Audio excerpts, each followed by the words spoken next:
हमारा next part है method of preparation of ethers. अब हमें ईथर के मेथड ऑफ प्रिपरेशन पढ़ने हैं। तो हम ईथर को, पहला मेथड होता है बाय डिहाइड्रेशन ऑफ एल्कोहल, यानी एल्कोहल के डिहाइड्रेशन से हम ईथर बना सकते हैं। ठीक है, उसके लिए हमें क्या करना पड़ेगा कि इथेनॉल को हीट करना पड़ेगा in the presence of concentrated H2SO4, यानी एल्कोहल लेंगे, अभी मैंने इथेनॉल लिए, उसको हम हीट करेंगे कंसंट्रेटेड H2SO4 की प्रेजेंस में एट 413 केल्विन, 413 केल्विन पर, तो हमारा बनेगा ईथर बनेगा। जैसे कि इथेनॉल हमारे पास, हमने इथेनॉल के 2 मॉलिक्यूल्स लिए, कंसंट्रेटेड H2SO4 के साथ 413 केल्विन पर हीट किया। ध्यान रखना यदि 443 केल्विन पर हीट कर दिया तो एल्कीन बनते हैं। ठीक है, तो ज़्यादा टेम्परेचर पे हीट करेंगे तो एल्कोहल को 443 पर तो बनेगा एल्कीन, और 413 पर करेंगे तो बनेगा ईथर। तो इथेनॉल से बनता है इथॉक्सी इथेन, मीथेनॉल से बनेगा मिथॉक्सी मीथेन। ठीक है ना, ये हो गया हमारा डिहाइड्रेशन ऑफ एल्कोहल। और इस दौरान क्या है, वाटर मॉलिक्यूल का रिमूवल होगा, तभी हम इसको डिहाइड्रेशन बोलते हैं, क्योंकि वाटर मॉलिक्यूल को हम रिमूव कर रहे हैं। ये आपको रिएक्शन ध्यान रखनी है, और इससे भी ज़्यादा ध्यान रखना है इसकी मैकेनिज्म। तो जो हम इसकी मैकेनिज्म पढ़ेंगे, the formation of ether is a nucleophilic biomolecular reaction. ठीक है, यानी डिहाइड्रेशन से ईथर का बनना क्या है, एक SN2 रिएक्शन है, और ये SN2 रिएक्शन 3 स्टेप में होती है। Step first, step 2, step second.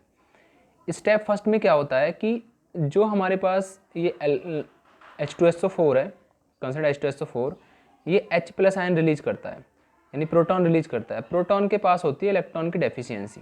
ठीक है, और ये जो एल्कोहल है, एल्कोहल के पास जो ऑक्सीजन है उसके पास है लॉन पेयर।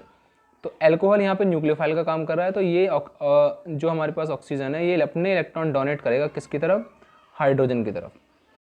तो ये अपने इलेक्ट्रॉन क्या करेगा, हाइड्रोजन की तरफ डोनेट करेगा, और इसका मतलब ये है कि हाइड्रोजन के साथ ये बॉन्ड बना लेगा, और हाइड्रोजन अपने यहाँ जोड़ दिया, और हाइड्रोजन का पॉजिटिव चार्ज ऑक्सीजन पे आएगा, क्योंकि ऑक्सीजन ने इलेक्ट्रॉन दिए तो पॉजिटिव चार्ज ऑक्सीजन पे जाएगा। इस प्रकार से एक प्रोटोनेटेड एल्कोहल हमारे पास बन जाएगी। इस प्रोसेस को बोलते हैं हम प्रोटोनेशन ऑफ एल्कोहल, बोल दीजिए, और इससे बनती है प्रोटोनेटेड एल्कोहल। दूसरे स्टेप में होता है न्यूक्लियोफिलिक अटैक। न्यूक्लियोफिलिक अटैक में क्या होता है कि दूसरा मॉलिक्यूल जो होता है एल्कोहल का, ठीक है ना, और ये जो मेरे प्रोटोनेटेड एल्कोहल बनी है, इसमें ये जो ऑक्सीजन है, इस ऑक्सीजन पे है पॉजिटिव चार्ज। तो ऑक्सीजन पे पॉजिटिव चार्ज होना उसकी स्टेबिलिटी को कम करता है, जिससे क्या होगा, ऑक्सीजन इस बॉन्ड, ये बॉन्ड के इलेक्ट्रॉनों को ऑक्सीजन अट्रैक्ट कर लेगा, ये बॉन्ड टूट जाएगा, इसके दोनों इलेक्ट्रॉन अट्रैक्ट हो जाएंगे इसके पास, तो इसका पॉजिटिव चार्ज इस कार्बन पे आ जाएगा। अब ये कार्बन पे पॉजिटिव चार्ज आ गया तो इसे यहाँ से इलेक्ट्रॉन मिलेंगे ऑक्सीजन से, दूसरे एल्कोहल, जो दूसरा मॉलिक्यूल है एल्कोहल का, वो ऑक्सीजन डोनेट कर देगा। मैंने बताया डोनेट करने का मतलब होता है कि कार्बन इसके साथ बॉन्ड बनाएगा, जिसको ये इलेक्ट्रॉन दे रहा है उसके साथ बॉन्ड बना लेगा, लाइक दैट। जैसे CH3 CH2 OH मैंने नीचे जोड़ दिया, और पॉजिटिव चार्ज आ गया, क्योंकि पॉजिटिव चार्ज जो इस पे था आने वाला है ऑक्सीजन से, वो अब ऑक्सीजन पे आ जाएगा, क्योंकि ऑक्सीजन ने इसको इलेक्ट्रॉन दिए हैं। तो यहाँ पर ऑक्सीजन पे इस पे आ गया पॉजिटिव चार्ज, फिर CH2 और CH3, ये जो है CH2 और CH3 इस प्रकार से रिवर्स होकर जुड़ जाएगा, H2 यहाँ से बाहर निकल गया। स्टेप 3 में होता है डीप्रोटोनेशन। डीप्रोटोनेशन का मतलब प्रोटॉन का रिमूवल। इसमें क्या होगा, जो H+ है, क्योंकि फिर पॉजिटिव चार्ज आ गया ऑक्सीजन पे, और ऑक्सीजन पे पॉजिटिव चार्ज उसकी स्टेबिलिटी को कम करता है, तो ये जो OH बॉन्ड है इसमें ये बॉन्ड टूटेगा, और इसके दोनों इलेक्ट्रॉन ऑक्सीजन पे, और पॉजिटिव चार्ज आ जाएगा हाइड्रोजन पे। H+ आयन जैसा रिएक्शन में आया था, यहाँ पे देखो, वैसा का वैसा ही क्या हो जाएगा, रिएक्शन के अंदर, रिएक्शन से बाहर हो जाएगा, क्योंकि कैटलिस्ट है, और हमारा इथॉक्सी इथेन बन जाएगा। ये मोस्ट इंपॉर्टेंट मैकेनिज्म है। तो सबसे पहले तो रिएक्शन ध्यान रखो, फिर इसको रिएक्शन को करके देखेंगे। और एरो का इंपॉर्टेंस बहुत होता है कि एरो हमेशा जिधर से इलेक्ट्रॉन जाते हैं और जिधर को जाते हैं उधर को लगाया जाता है, राइट। और इसमें और कुछ इंपॉर्टेंट बातें हैं, वो भी हम पढ़ लेते हैं। जैसे by this above method we can prepare only symmetrical ether. इससे केवल आप सिमेट्रिकल ईथर बना सकते हैं, ठीक है ना। सिमेट्रिकल ईथर मतलब जिसमें ऑक्सीजन के दोनों तरफ कार्बन की संख्या सेम हो, या दोनों एल्काइल ग्रुप सेम हो, उसे बोलते हैं सिमेट्रिकल ईथर। तो इससे आप सिमेट्रिकल ईथर बना सकते हैं, राइट। तो इससे हम क्या बना सकते हैं, सिमेट्रिकल ईथर। अनसिमेट्रिकल ईथर इससे नहीं बनाया जा सकता। अब क्वेश्चन आता है, why is bimolecular dehydration not appropriate for the preparation of ethyl methyl ether, यानी अनसिमेट्रिकल ईथर क्यों नहीं बनाया जा सकता। क्योंकि अनसिमेट्रिकल ईथर में हमें चाहिए दो डिफरेंट एल्कोहल, हमें दो मॉलिक्यूल जो एल्कोहल के चाहिए, टू डिफरेंट चाहिए। तो because dehydration of 2 different alcohol to give different types of ether, so a mixture of 3 different ether formed in. इससे क्या होगा, यदि हम 2 डिफरेंट एल्कोहल लेंगे तो वो अपने अपने ईथर का फॉर्मेशन करेंगे और बाद में फिर क्या है वो एक दूसरे से कंबाइंड होकर एक तीसरे ईथर का फॉर्मेशन करेंगे। इस प्रकार से हमें 3 ईथर्स का फॉर्मेशन हो जाएगा, हमें एक सिंगल ईथर नहीं मिलेगा, तो मिक्सचर ऑफ ईथर मिलेगा। ठीक है, इससे तो अच्छा है कि हमारा प्रोडक्ट हम उसको ऑब्टेन ही ना करें फिर, क्योंकि उसको क्या है सेपरेट करने में काफ़ी प्रॉब्लम हो सकती है। ठीक है, तो इसलिए क्या होता है, हम डिहाइड्रेशन से, केवल डिहाइड्रेशन ऑफ इथेनॉल से या डिहाइड्रेशन ऑफ अल्कोहल से केवल सिमेट्रिकल ईथर बनाना एक सुटेबल मेथड है, राइट। अब हमारा नेक्स्ट है नंबर 2, बाई विलियमसन सिंथेसिस। दूसरे मेथड में हम बाई विलियमसन सिंथेसिस से पढ़ेंगे। इसे विलियमसन ईथर सिंथेसिस भी बोला जाता है। इसमें क्या होता है कि जब एक एल्काइल हैलाइड रिएक्शन करता है सोडियम एल्कोक्साइड से to form ether, this method is suitable for preparation of symmetrical, unsymmetrical, primary, secondary और टर्सरी ईथर। इससे आप सिमेट्रिकल बनाओ, अनसिमेट्रिकल ईथर बनाओ, प्राइमरी बनाओ, सेकेंडरी बनाओ, टर्सरी बनाओ, इससे आप हर प्रकार का ईथर आप इससे फॉर्मेशन कर सकते हो। और इस रिएक्शन को बोला जाता है विलियमसन ईथर सिंथेसिस। इसका जर्नल RONA, रोना लिख सकते हैं इसको, और प्लस उसकी री से रिएक्शन करा सकते RI से। तो रोनारी जब रिएक्शन करेंगे तो ROR डैश बनेगा और NaX या NaI इसमें से लीव आउट हो जाएगा, यानी यहाँ से बाहर निकल जाएगा NaI। ठीक है, तो एक तो ये तो जर्नल है, जर्नली हम क्या है इसको रोनारी कह सकते हैं। तो ये हो गया हमारा ईथर का बनना। लेकिन यदि इसको क्या है हम प्रैक्टिकली देखें कि प्रैक्टिकली इसमें क्या होता है, उसके लिए हमें क्या है एक सोडियम एथॉक्साइड लेना पड़ेगा। सोडियम मिथॉक्साइड एक्चुअल में सोडियम मिथॉक्साइड है। सोडियम मिथॉक्साइड की यानी मीथेनॉल, जैसे मीथेनॉल ले ली उसमें सोडियम डालोगे तो सोडियम मिथॉक्साइड बनेगा। तो सोडियम मिथॉक्साइड की रिएक्शन आपने करा दी CH3I के साथ, यानी आयोडोमीथेन के साथ। तो इस पे प्लस है, इस पे नेगेटिव है। ऐसे ही इस आयोडीन पे नेगेटिव है और इस पर पॉजिटिव होगा। तो इसका नेगेटिव क्या है, इस पॉजिटिव के साथ चला जाएगा तो NaI बनेगा यहाँ पर, और ये जो CH3 है ये चला जाएगा इस ऑक्सीजन के साथ जुड़ जाएगा, O के साथ जुड़ गया CH3। तो सोडियम मिथॉक्साइड से आयोडोमीथेन के साथ रिएक्शन जब हमने कराई तो मिथॉक्सी मीथेन बना।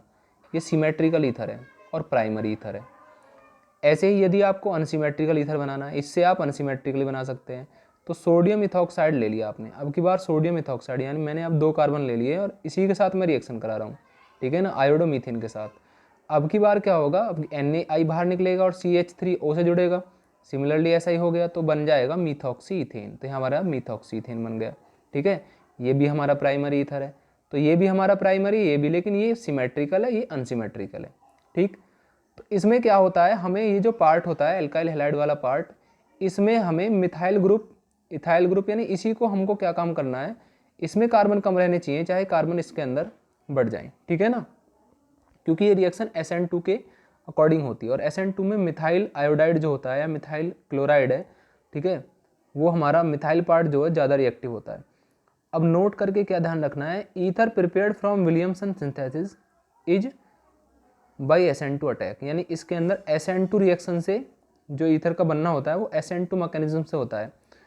अब हमें ध्यान देना है, ये तो हमने ध्यान ले लिया, ठीक है ना, ये तो हमने पढ़ लिया है, इंपॉर्टेंट है, सिमेट्रिकल बना सकते हो और अनसिमेट्रिकल भी। लेकिन to prepare secondary and tertiary ether, यदि आपको सेकेंडरी और टर्सरी ईथर बनाना है, ठीक है, तो आपको ध्यान देना है, मोस्ट इंपॉर्टेंट पॉइंट है। तो alkyl part taken as primary, alkyl part को आप हमेशा ही प्राइमरी लेना है और एल्कोक्साइड पार्ट को हमेशा आप सेकेंडरी और टर्सरी लेना है। यदि आपको सेकेंडरी और टर्सरी ईथर बनाना है तो एल्कोक्साइड वाले पार्ट में ही आपको चेंज करना है, यानी एल्काइल हैलाइड को ज़्यादा से ज़्यादा आप प्राइमरी या फिर मिथाइल तक ले जाना। ठीक है ना, अब आपको सेकेंडरी ईथर जैसे बनाना है तो मैंने इस पार्ट में सेकेंडरी नहीं, अब इस पार्ट में भी मैं सेकेंडरी बना सकता था इस पार्ट को, लेकिन इसको नहीं बनाना, मुझे बनाना है इस वाले पार्ट को, एल्कोक्साइड वाले पार्ट को। उसके लिए क्या है, एक हाइड्रोजन से एक और CH3 जोड़ दूंगा, अब ऑक्सीजन जिससे जुड़ा हुआ है इस प्रकार से सेकेंडरी हो गया। ऑक्सीजन जुड़ा हुआ है जिस कार्बन से वो 2 कार्बन से, तो सेकेंडरी हो गया, एल्कोक्साइड पार्ट मेरा सेकेंडरी हो गया। इसकी रिएक्शन में आयोडोमीथेन के साथ कराऊंगा तो क्या होगा, NaI बाहर निकल जाएगा, CH3 ऑक्सीजन के साथ जुड़ जाएगा, ये बन गया सेकेंडरी ईथर। क्योंकि अब 1 2 3 यानी 2 इस कार्बन पे जुड़ा हुआ है, 2 मिथॉक्सी प्रोपेन, यानी जो हमारा मिथॉक्सी वाला पार्ट है, ईथर वाला पार्ट है, वो सेकेंडरी कार्बन से जुड़ा हुआ है, राइट। तो ये सेकेंडरी ईथर बन गया हमारा। तो सेकेंडरी ईथर बनाना हो तो मिथॉक्साइड वाले पार्ट को ही, एल्कोक्साइड वाले पार्ट को ही आपको सेकेंडरी में चेंज करना होगा, राइट, क्योंकि रिएक्शन हो रही है SN2 के अनुसार। SN2 में क्या है, यदि हम प्राइमरी एल्काइल हैलाइड लेते हैं तो वो ज़्यादा सूटेबल होता है और जल्दी से रिएक्शन करता है, फास्टर रिएक्शन होती है, राइट।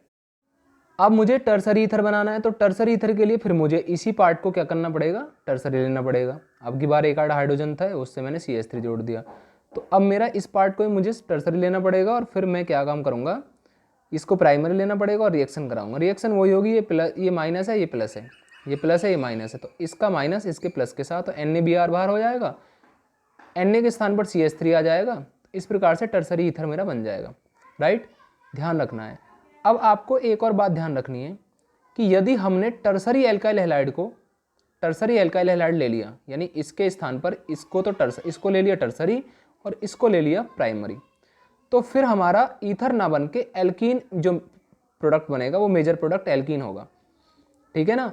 क्योंकि ये ध्यान रखना है, ये मोस्ट इंपॉर्टेंट क्वेश्चन है और पेपर में कई बार पूछा गया है, ठीक है, कि यदि हम टर्सरी एल्काइल हैलाइड को, आ रहा है, टर्सरी एल्काइल हैलाइड ले लें ईथर के विलियमसन ईथर सिंथेसिस में, जब टर्सरी ईथर बनाने होते हैं तो प्रोडक्ट हमारा एल्कीन क्यों बनता है, ऐसा इसलिए होता है क्योंकि जो एल्कोक्साइड होता है ना, ये एक न्यूक्लियोफाइल तो होता ही होता है और ये स्ट्रॉन्ग बेस भी होता है। स्ट्रॉन्ग बेस होने के कारण ये 3 डिग्री जो एल्काइल हैलाइड है उसको क्या है, एलिमिनेशन रिएक्शन के लिए लीड करता है, ना कि सब्स्टिट्यूशन के लिए, ठीक है।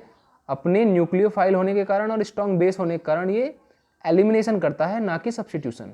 इसलिए क्या होता है, टर्सरी एल्काइल हैलाइड कभी भी नहीं लेना चाहिए, जिससे कि हमारा, यदि हमें ईथर बनाना हो तो, नहीं तो हमारी एल्कीन का फॉर्मेशन हो जाता है, राइट।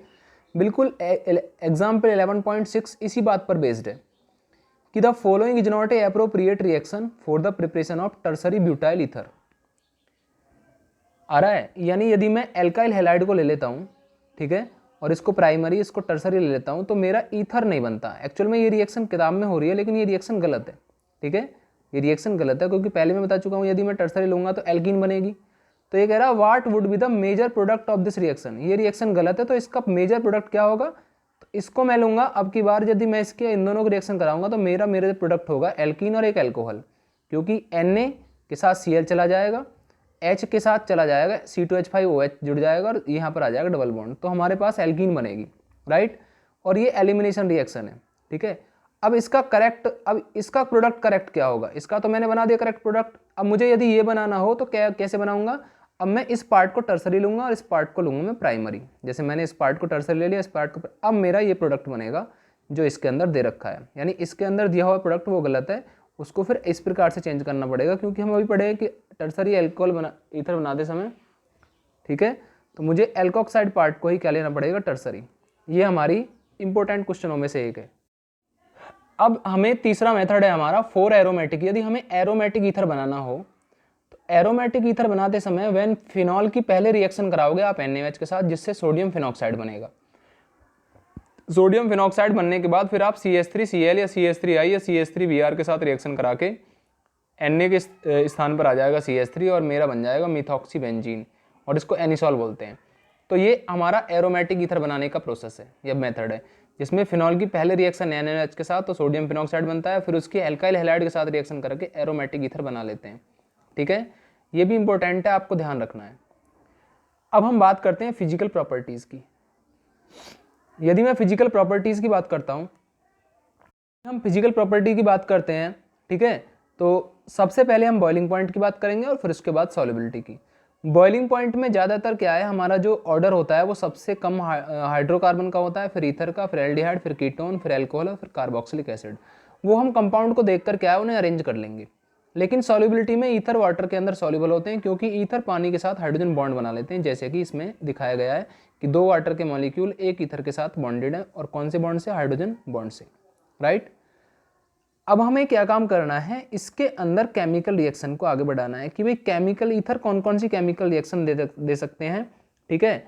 सबसे पहले तो हमको 2 रिएक्शन देनी है इसमें, reaction due to cleavage of CO bond in ether, यानी ऐसी रिएक्शन जिसमें ईथर का CO बॉन्ड टूटता है, ठीक है। CO bond in ether cleavage is drastic condition, और ये जो बॉन्ड टूटेगा तो वो ड्रास्टिक कंडीशन में, ड्रास्टिक का मतलब बहुत ज़्यादा हमको क्या है, या तो चीज़ें बहुत ज़्यादा मात्रा में लेनी पड़ेंगी, या टेम्परेचर बहुत ज़्यादा रखना पड़ेगा, गर्म करना पड़ेगा उस चीज़ को, या कुछ और हमने क्या है एडिशनल चीज़ें ऐड करनी पड़ेंगी तो होगी रिएक्शन, नहीं तो नहीं होगी। जैसे सबसे पहले रिएक्शन विद हाइड्रोजन हैलाइड के साथ। हाइड्रोजन हैलाइड कौन होते हैं, जैसे कि HCl, HBr, HI, मतलब हाइड्रोजन के एसिड्स, ठीक है। उसके लिए क्या है, ईथर की रिएक्शन कराई जाएगी एक्सेस ऑफ हाइड्रोजन हैलाइड के साथ, यानी HCl के साथ या HBr के साथ, और वो ईथर के साथ जब रिएक्शन करेगा तो पहले अल्कोहल बनेगा फिर एल्काइल हैलाइड बनेगा, और रिएक्शन जो होगी ये SN2 के अनुसार होगी। इसकी जो मैकेनिज्म है वो SN2 है, राइट। अब दूसरा यह है क्या है कि यदि मैं HCl को एक्सेस में ले लेता हूँ, ईथर की रिएक्शन एक्सेस HCl के साथ रिएक्शन कराता हूँ, ठीक है ना, तो क्या होगा, सबसे पहले तो इसमें एक तो एल्काइल हैलाइड बनता है और एक एल्कोहल बनती है, ठीक है ना। मतलब ये बॉन्ड जो है टूट जाता है, टूटेगा तो H जुड़ जाएगा O के साथ और Cl जुड़ जाएगा CH3 के साथ, तो बन जाएगा प्रोडक्ट। अब क्योंकि HCl मैंने एक्सेस में लिया है तो फिर क्या है, वो एल्कोहल जो है वो एल्कोहल के साथ फिर रिएक्शन करेगा और फिर उसे क्या है एल्काइल हैलाइड और वाटर में कन्वर्ट कर देगा, ठीक है। ये बात ध्यान रखनी है। इससे भी ज़्यादा आपको ये ध्यान रखना है कि यदि मेरे पास कोई एरोमेटिक ईथर है, यदि मेरे पास कोई एरोमेटिक ईथर है ना, तो उसमें कभी भी बेंजीन रिंग से जुड़ा हुआ ऑक्सीजन और कार्बन बॉन्ड है वो कभी नहीं टूटता है, क्योंकि पार्शियल डबल बॉन्ड करेक्टर होता है रेजोनेंस के कारण। तो ये क्या होता है, इसकी बॉन्ड लेंथ भी कम होती है और पार्शियल डबल बॉन्ड करेक्टर होने के कारण ये बॉन्ड ब्रेक नहीं होता। तो वो बॉन्ड ब्रेक होगा जिस ऑक्सीजन से जो एल्काइल ग्रुप वाला कार्बन है वो ये बॉन्ड ब्रेक होगा। अब ये बॉन्ड ब्रेक होगा तो इस पे पॉजिटिव आएगा, इस पे नेगेटिव, ऐसे इस पे नेगेटिव इस पे पॉजिटिव, तो इसका पॉजिटिव इस नेगेटिव के साथ और इसका नेगेटिव इसके साथ, तो CH जो एल्काइल वाला पार्ट है वो तो हेलोजन के साथ जुड़ जाएगा और हाइड्रोजन जुड़ जाएगा इस ऑक्सीजन के साथ, तो फिनॉल बनता है। इस केस में हमेशा ही फिनॉल बनेगा, राइट। ये बात ध्यान रखनी है कि in alkyl aryl ether are cleavage at alkyl oxygen bond due to more stable aryl oxygen bond, क्योंकि एराइल ऑक्सीजन बॉन्ड ज़्यादा स्टेबल है और एल्काइल ऑक्सीजन बॉन्ड इतना ज़्यादा स्टेबल नहीं है, तो हमारा फिर फिनॉल बनेगा। मोस्ट इंपॉर्टेंट है। अब हमारा क्या होता है, इसमें ध्यान रखना है ये और उससे भी ज़्यादा, यानी इस पॉइंट से ज़्यादा इम्पोर्टेंट ये पॉइंट है, ठीक है, क्योंकि बहुत सारी रिएक्शन ईथर की जो हैं, ठीक है, इस पॉइंट पर ही बेस्ड कंप्लीट करने के लिए आती हैं। इसमें कह रहा है कि यदि ether having 2 different alkyl group, यदि मैं ऐसा ईथर ले लूँ जिसमें 2 डिफरेंट एल्काइल ग्रुप हों, तो CO bond cleavage from that side which favour to form primary alkyl halide और side having less number of carbon atom. जैसे हमारे पास क्या है, ये तो है हमारे पास क्या है 2 कार्बन है, इधर इधर 1 है, तो मैं जब HI के साथ रिएक्शन कराऊंगा तो जिधर कार्बन कम है ना उधर हमारा एल्काइल हैलाइड यानी आयो कोई भी हेलोजन उस एटम उस तरफ से जुड़ेगा जिधर हमारे पास क्या है कार्बन एटम की संख्या कम है, तो ये बॉन्ड टूटेगा इसमें और हमारा क्या है I जुड़ जाएगा इसके साथ और H जुड़ जाएगा इसके साथ। सिमिलरली जैसे इधर कार्बन मेरे पास ज़्यादा है तो इधर मेरे पास कम है, तो मेरा I इसको फेवर बनने को बोलेगा, क्योंकि ये रिएक्शन SN2 के अकॉर्डिंग हो रही है और SN2 में क्या है अटैक इधर से नहीं हो सकता। क्यों नहीं हो सकता, क्योंकि स्टीयरिक हिंड्रेंस कॉज हो रहा है, ठीक है। तो क्या होगा, ये बॉन्ड टूटेगा, यहाँ तो आ जाएगा H और CH3 CH2I, इस प्रकार से बनेगा प्रोडक्ट। लेकिन ऐसा टर्सरी के केस में नहीं है, टर्सरी के केस में ऐसा नहीं है, but in case of tertiary ether the CO bond from 3 degree carbon atom cleavage and halogen atom to 3 degree carbon atom attach to 3 degree carbon atom.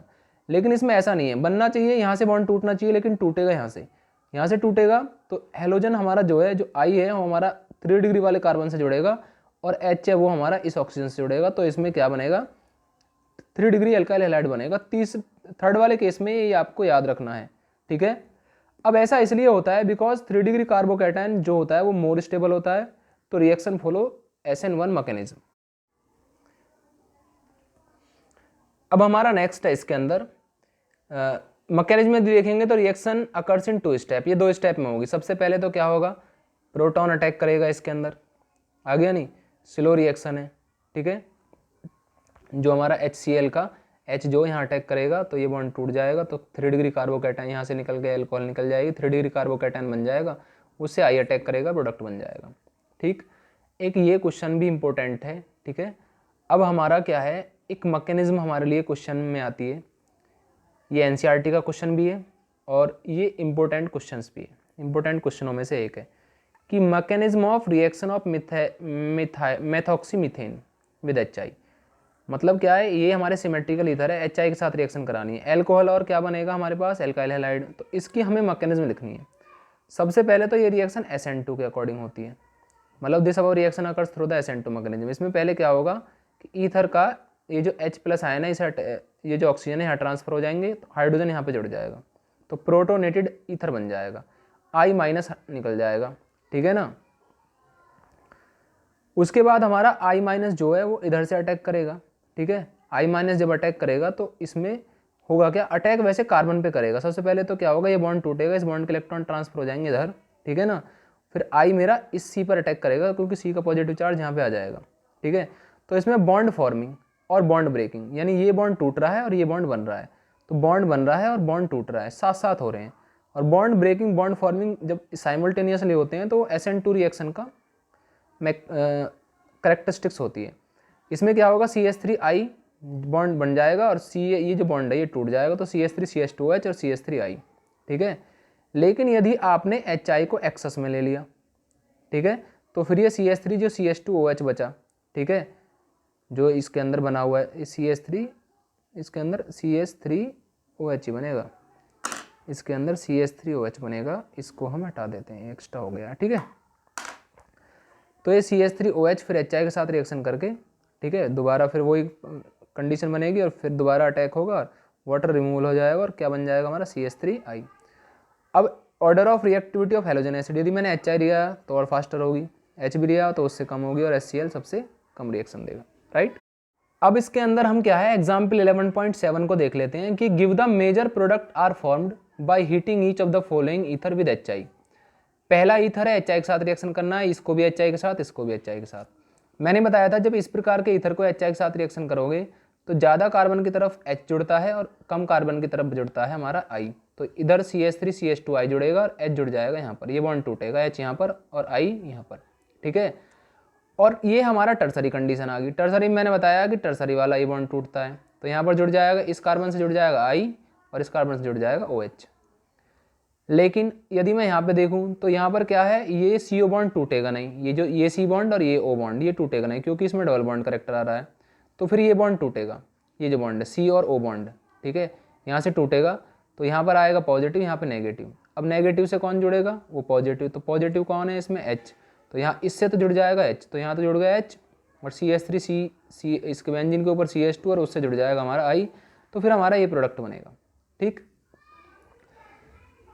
अब इसके अंदर हमारी दूसरी, पहली रिएक्शन तो CO बॉन्ड का क्लीवेज था, ठीक है ना, ईथर में CO बॉन्ड, और हमारी सेकंड रिएक्शन है इलेक्ट्रोफिलिक सब्स्टिट्यूशन रिएक्शन।